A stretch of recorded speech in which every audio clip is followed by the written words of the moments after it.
రాజులు కాదు, ప్రజలే అధిపతులు అని చెప్పిన గర్జనాది.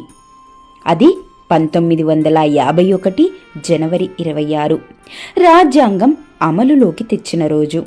చాలామంది సర్దార్ వల్లభాయ్ పటేల్, అంబేద్కర్, నెహ్రూ, రాజేంద్ర ప్రసాద్ అనుకుంటూ ఉంటారు. వారితో పాటు కనిపించని హీరోలు ఎందరో పాటుపడ్డారు ఈ రాజ్యాంగాన్ని సృష్టించడానికి.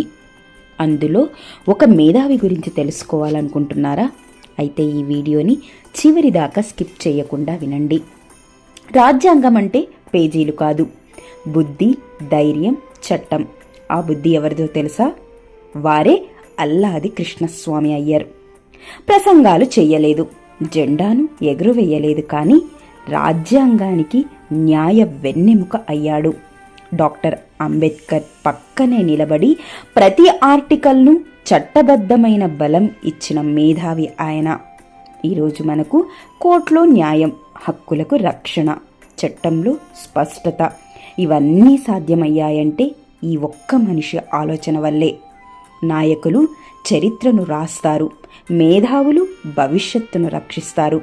అలాంటి నేతనే ఈ అల్లాది కృష్ణస్వామి అయ్యర్, భారత రాజ్యాంగానికి నిశ్శబ్ద హీరో.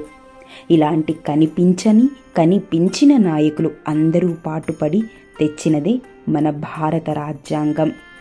అలాంటి హీరోలను భారత గణతంత్ర దినోత్సవంగా గుర్తు చేసుకుంటూ జై హింద్, జై భారత్, స్వస్తి.